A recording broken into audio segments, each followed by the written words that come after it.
Welcome to this ITTF Intertribal Task Force sponsored introduction to Native American business opportunities with the Wisconsin Department of Transportation. My name is Kevin Chesnick. I'm an Oneida tribal member and the former chief engineer for the Wisconsin Department of Transportation. I will act as your guide today as we explore what it means to be a NADBE or Native American Disadvantaged Business Enterprise firm in Wisconsin. This is the first part of a 5-session set of webinars that provides critical information, contacts, policy guidance, and several Native American firm stories on working for the Wisconsin Department of Transportation. The goal of this presentation is to encourage new Native American firms to begin working in the transportation industry, provide the process and steps required to become a certified DBE firm in Wisconsin, and to list the available resources firms are able to access to find work, compete for projects successfully, and become valuable members in the transportation industry.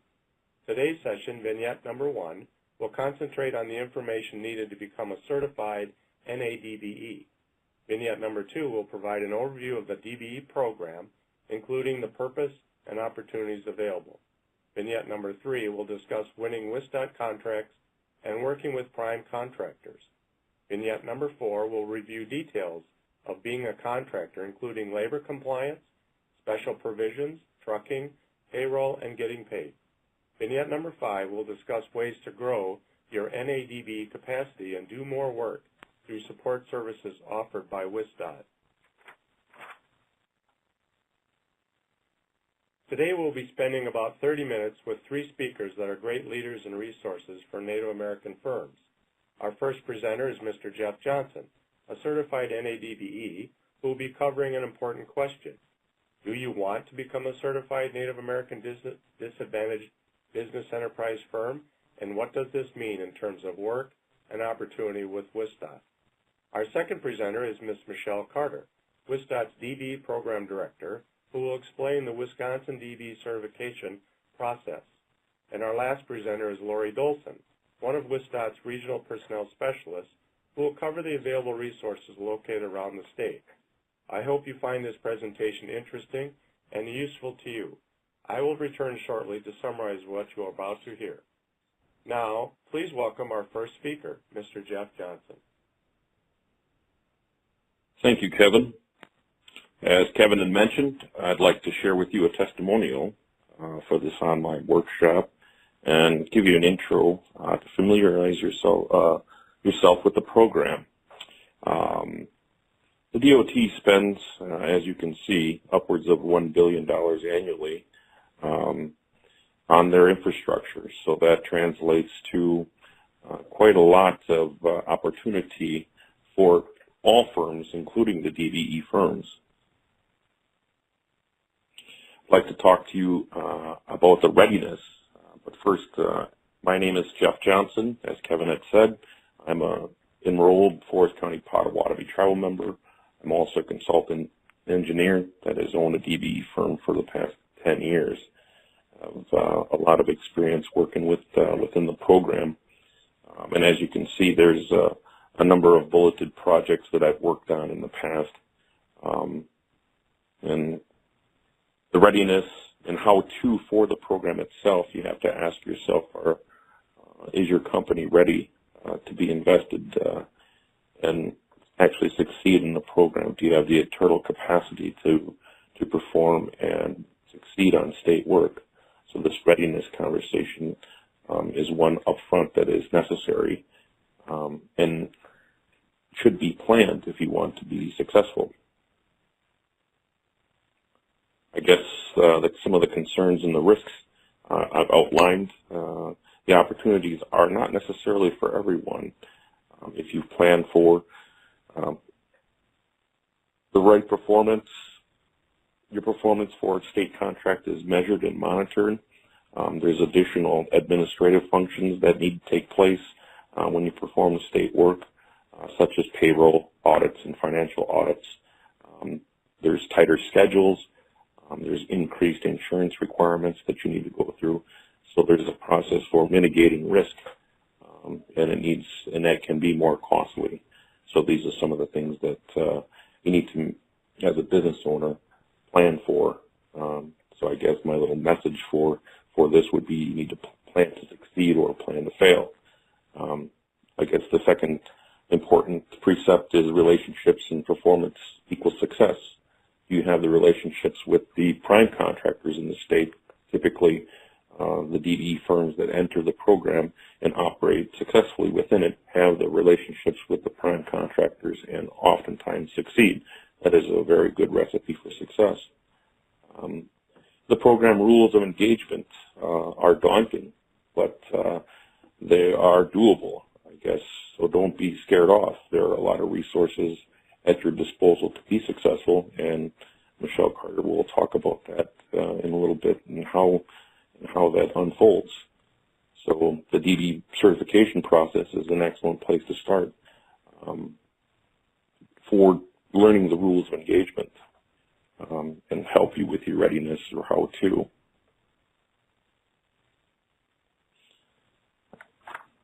I guess the next evolution of this exercise is to compete for the contracts. If you've identified your readiness and your how-to, you want to be successful. The industry is very competitive. You have to know who your competitors are.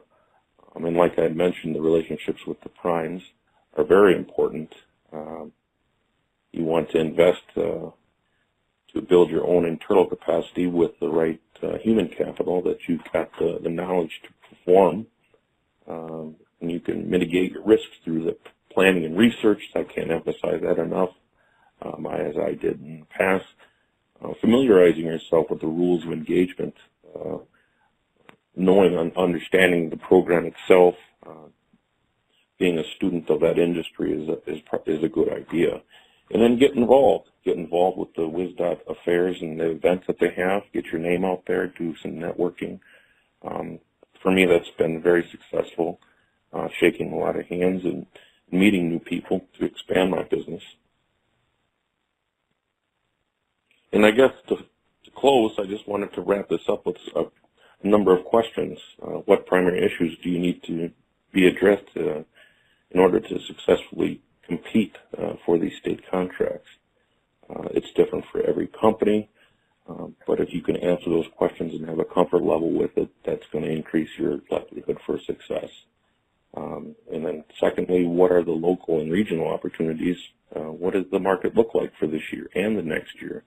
So those things you should be forecasting and doing your market research so that you understand how to, I guess, devote your time. Lastly, what is the typical reasons why you would fail to perform in the past? Do a postmortem on those things that you've done so that I can help you with these state contracts. I appreciate your time, and that's I know it was short and sweet, but I'm available for one-on-one follow-ups if need be, and I would like to hand it off to Michelle Carter, the DBE Program Chief. Thank you, Jeff. I appreciate this opportunity to partner with the Intertribal Task Force to build a better understanding of the DBE program. So I say welcome from Wisconsin Department of Transportation's Office of Business Opportunity and Equity Compliance. I am the DBE Program Chief, and I work with a team of 8 staff and 6 consultants to implement the key requirements of the DBE program. The first step in understanding a person, place, or thing is to know where it comes from, right? So I'll start with that. The DBE program is a federal program that is fortified in law, legislation, and regulations. It was born in 1982 as a product of the Title VI of the Civil Rights Act. It was authorized as a component of each transportation bill approved by Congress for the last 34 years, and has been cultivated through the guidance of the Code of Federal Regulations called 49 CFR Part 26. Every state that receives money from USDOT is required to follow this guidance for their DBE program. It's a federal program. That's the most important thing for you to remember. The implementing concepts are remedial and proactive. The program has prevailed since 1983, when Congressman Perrin Mitchell had the wherewithal to insert the DBE program provisions into the transportation bill. The congressman's intent was genuine. He wanted to ensure that small businesses who were openly denied access to federal contracts would get some of those USDOT dollars. So the federal government admits that it denied people of color, women, and Native Americans access to USDOT's contract dollars. Each reauthorization of the program is the federal government's acknowledgement that it has to do something about the long-term systemic exclusion of specific groups of people. So the DBE program is an affirmative action program tied to the receipt of U.S. Department of Transportation money. Now, you heard me say affirmative action. Affirmative action is controversial, and we know very often misinterpreted as a concept. But nonetheless, that is the program's basis. The now overused cliche to level the playing field, end of air quotes, is one of the 8 objectives of the DBE program. The other 7 objectives start with things like to ensure, to promote, to assist, and to help. Unfortunately, guaranteeing money is not included in that. But do note that the DBE program, as written in this Code of Federal Regulations, has been reviewed, revised, and reauthorized more than 13 times. It has prevailed through numerous legal challenges, both in circuit court and at the Supreme Court level. The regulatory guidance for the DBE program is called 49 CFR Part 26. It's made up of 6 sections, 46 chapters, and 7 appendices. Each state is left to interpret these regulations and implement this guidance in good faith under the scrutiny and review of the U.S. Department of Transportation. So for WSDOT, it's the Federal Highway Administration who monitors our agency's compliance with a host of regulations, and the DBE program is just one of them. An administrative requirement of the DBE regs is that all entities in the state who receive USDOT's money have to work together in a unified certification program. You'll hear me reference UCP later. And this ensures a one-and-done certification process for firms seeking DBE certification in the state. The primary sections of the regulation are listed on this slide. Certification, however, is the cornerstone of the DBE provisions. It serves as the gateway or access point for all of the other components. Hence, the focus of today's webinar is the certification standards and procedures. So DBE applies to contracting with highways, airports, or transit authorities. And as I said before, implementation depends on how we, that is the people in the state, interpret the regulations. And interpretation is applicable from the leadership level to the staff who implement it. It's the budget, like the state transportation budget. It depends on contract opportunities, size and type, political will, staff resources, and other things. So just told you a little bit about some of the things to think about with regard to doing business with the department. So in looking at this slide, you see the 4 certifying agencies in Wisconsin. The 2 largest agencies, or those that do the most contracting, are Wisconsin Department of Transportation, because of the dollars that we get for our highway system. As Jeff said, you're talking 600 to 700 million. And then Milwaukee County is also large because of its major airport. But I want to start at the beginning. A DBE firm is a small for-profit business owned, controlled, and managed by persons recognized as disadvantaged through this DBE certification process.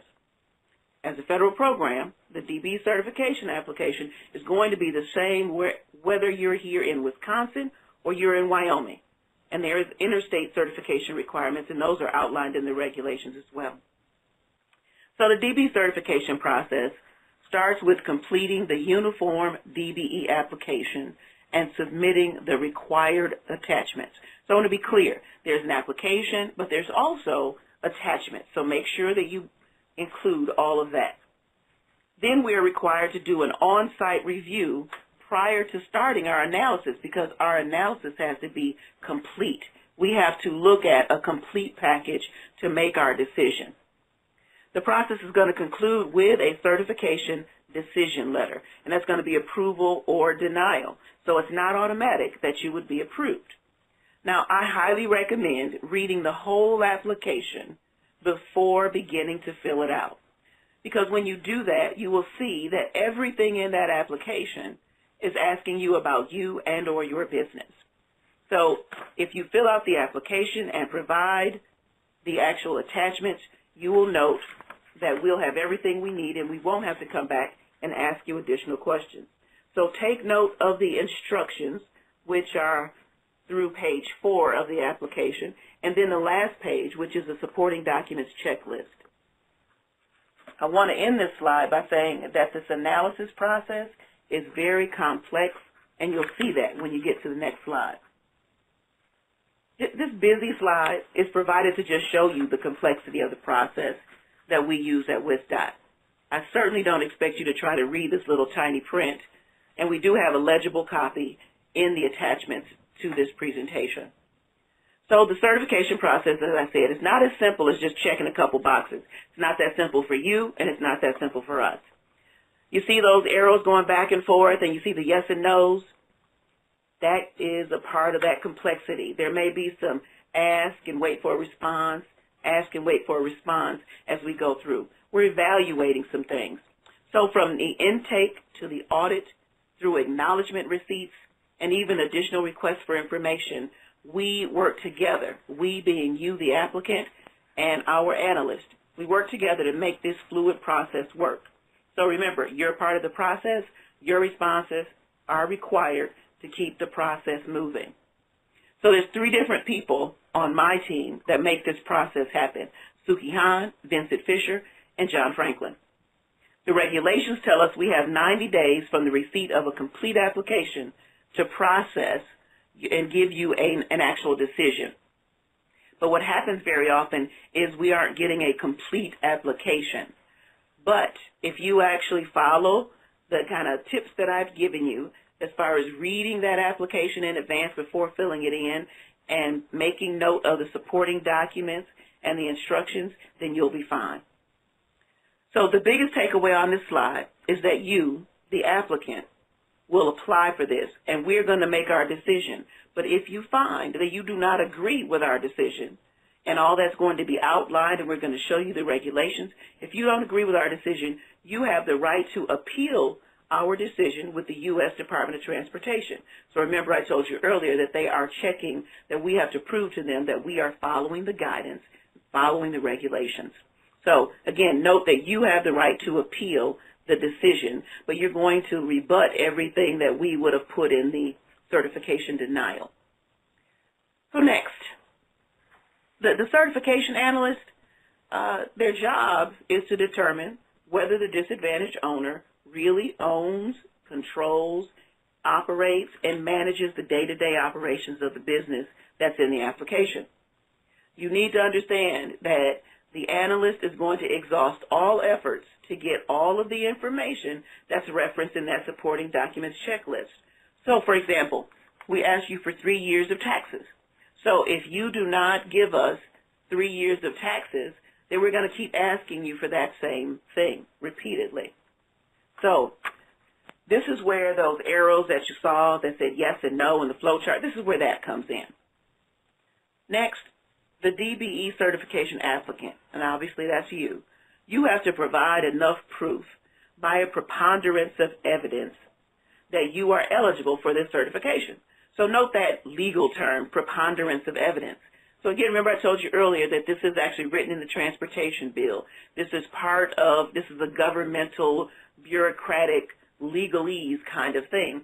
So note that we do need to get enough evidence to say, yes, this person has proved beyond preponderance of evidence that they are indeed DBE certifiable. So we will use all evidence, that is the information in the application, and anything else that you attach, we will use those to make our decisions.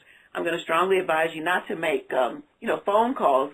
Yes, it can help clarify some things, but that's not documentation that we can put in the folder to say, yes, they provided proof of evidence, proof or kind of evidence that affirms that they are DBE certifiable. So when we review the application, the first thing is that we're confirming that the applicant firm is socially and economically disadvantaged. Let me say that one more time, socially and economically disadvantaged. And we're going to use that criteria provided by U.S. Congress. So let's talk about socially. Socially disadvantaged individuals are those who have been subjected to racial or ethnic prejudice or cultural bias within American society because of their identities as a member of groups without regard to their individual qualities. A quick story, a long time ago, we had a gentleman who applied for DBE certification because he was union. Now that doesn't meet this standard at all. But what I can tell you is, and I can respect that Native Americans certainly can speak to the being subjected to certain treatment by our government. So we know when we talk about the ongoing discrimination, when we talk about people being left out, that Native Americans, African Americans, Asian Americans are all part of that. When you see this slide, you probably say personal net worth, and we're talking about economic disadvantage. How does $1.32 million get you to economic disadvantage? I chuckle about that sometimes, but then you have to acknowledge that we're talking about road construction. Think about landscaping, for example. Landscaping is not going to be a lawnmower and some seeds. It's going to be like 10 miles of concrete retaining wall, like what you see near an airport. So $1.32 million in personal net worth is what we use there. We also have to confirm that the business is small. What we're going to use is the federal government's Small Business Administration size standard. And the size standard matches up to the type of business that you have. So if you are doing transportation or highway type work, for the most part, we're talking civil engineers or specialty trades like landscapers or ironwork. When you're talking about those, we look at a 3-year average of your business tax returns, and it can't exceed $15 million. That average can't exceed $15 million. So it's not a small amount. A couple things to note from this slide. We do not count the value of the business or the value of your home in that personal net worth. And again, you do have to tell us the type of work that you're going to perform.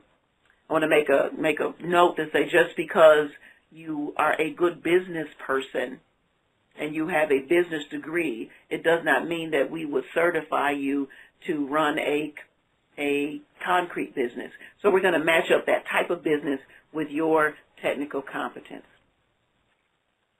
So note that there are some yes or no factors, and there are also some qualifiers that we have to look at in our process. So on this slide, you see these nice little colored bubbles. We need the applicants to answer the types of questions in your responses on the applications or provide information when we request that from you so we can determine your eligibility. No, we're not going to ask every applicant all of the questions that you see on this slide, but our analyst is really looking for answers to these kind of questions to evaluate those 5 factors in the bubbles. So you see independence, you see control, you see technical competence. All of those are things we need to look at, and those are things that we're looking for you to give us enough evidence to say, yes, they met the burden of proof, to say, yes, this disadvantaged owner owns, controls, and operates this business. I want you to bear with us if we ask you additional questions because we're asking for a reason. Remember, everything we're doing is to follow what's in those federal DBE regulations because we as a state are accountable to showing the federal government that we are doing what we said that we would do in this process. Again, remember, it's an affirmative action program, and as such, we're trying to show that the people who have been harmed in the past due to the government discrimination, that those people are the ones who are getting the benefit of this DBE. I do want to, often when I'm talking to people, I give an example, and I say the program ensures that Oprah Winfrey and Tiger Woods aren't going to be DBE certified. While they might be people of color and they may even have business, they would exceed the economic threshold, so they wouldn't fit in the program, although they might be people of color. So the on-site review, it's the applicant's only face-to-face exchange with our DBE staff. I want you to think of it as a job interview. plus a show and tell component. So this is our last data gathering step in the certification process. We have a standard form, we ask prescribed questions, and the other thing is that we note observations. So you should not assume that your DBE certification is going to be approved based solely on meeting our kind of yes and no factors, because all of the factors work in tandem to render a DBE certification decision. If you own a small business that supports road construction or any other kind of transportation, you should seriously consider DBE certification. All it costs is the time and attention to complete the application and gather documentation that is referenced in the application. Some of the most notable advantages are assigned DBE contract goals. Those assigned DBE contract goals are going to apply, again, to the different Department of Transportation modes like aeronautics, highways, and transit. When we set those goals, essentially what we're saying is we know the contract is this amount, we've done an analysis, and we're telling the prime contractor or the bidding contractor that they should be sharing with businesses who are certified. So we have a percentage, which translates to a dollar amount, where we're looking for you to be able to get a slice of those dollars. As I told you, as written in the transportation bill, that's what we're trying to get to, is make sure that those small businesses get their fair share. So that's what goal setting is. And then, after the goals, the other thing is there's some support services that we offer at no cost to you, so the department pays for them. So very often we know that small businesses might not have the accountant services, or they may have a bookkeeper, but they don't have automated systems. But we know if you're doing business with government, you might need something like that. So there's a list of services that we'll provide, or that we will pay for, again, with professionals, not with our staff. And folks like the American Indian Chamber of Commerce, there's a number of resources that can provide assistance there for you. And I know if you go to our Tribal Transportation Conference, you will also see some of those. They will talk about those benefits. So, in summary, the DB certification process, again, is the foundation, or it's the gateway of this program. Any certifier in the state of Wisconsin or across the nation are required to follow the regulatory guidance. Remember that you have to be responsive in this certification process. It is likely, there's a great percentage that we're going to have to ask you additional questions, but note that that's because we're trying to get enough information to make a responsible decision. I need to point out that DBE certification is not a requirement for participating on our contracts. You can participate as a subcontractor or a prime contractor and have nothing to do with the DBE program. But there's lots of additional opportunities and benefits as a result, as Jeff Johnson told you about from his experience. He's worked on projects, he's worked as support service, so there's a number of opportunities that are available to you. So DBE certification, it will take some time, but it won't cost you anything. So please, if you think it fits you, take the time to fill out the application and submit it, and we do work with you. Wisconsin DOT's DBE program is genuinely committed to the principles of Title VI, and we are definitely trying to fulfill those 8 objectives of the DBE program, of which certification is just one. Thank you for your time. I will be followed by Lori Dolson. Lori? Thank you, Michelle. While your main contacts to assist you to become a DBE certified are located in Madison, the staff members that Michelle had mentioned previously, we wanted you to know that there are additional resources that are available in the regional offices when you are doing business with the Department of Transportation, whether it is you're as a DBE or as a non-DBE. The Wisconsin Department of Transportation recognizes and affirms the government-to-government relationship to work collaboratively between our agency and Wisconsin's 11 federally recognized tribes.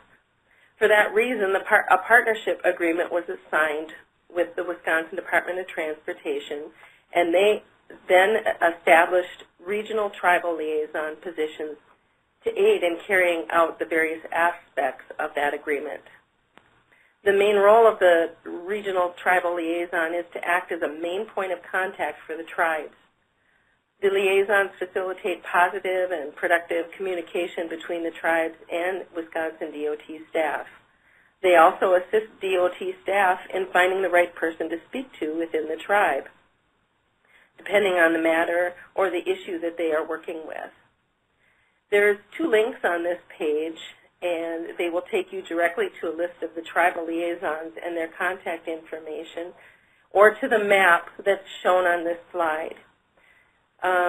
It shows you the areas that they serve and who to contact, and each liaison in that area or that region is very knowledgeable and have worked with the tribes in their region exclusively and statewide on both many programs and initiatives and things that come up that affect the local tribes and the statewide issues. They're really, really a good resource to have available to you if you need a question answered and they don't have the answer. They can certainly direct you to the correct person within the Wisconsin Department of Transportation, because there are many offices and many staff members, and they can help direct you to the right person to get your questions answered. There are also labor compliance specialists located around the regions. When you become certified as a DBE contractor and you start working on DOT projects, or if you're a subcontractor who isn't yet certified but you still want to work on a DOT project, there are both state and federal rules that come along with the money that is allocated, and those need to be followed in order to be in compliance with the contract for that project. Those rules and regulations can be pretty overwhelming at times or confusing, but each region has a labor compliance specialist that is ready, willing, and able to assist you in becoming compliant with those rules and regulations on the contract.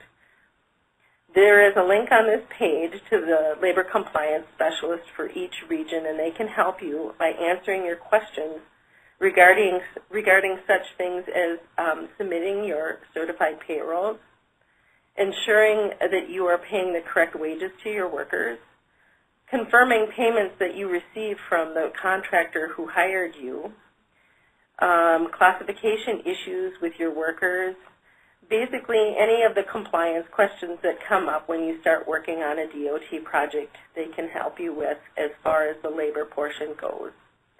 They also can be called upon by the DOT program staff to assist with an on-site visit if central office staff isn't available, but most of the time you will be working directly with the central office staff on your certification.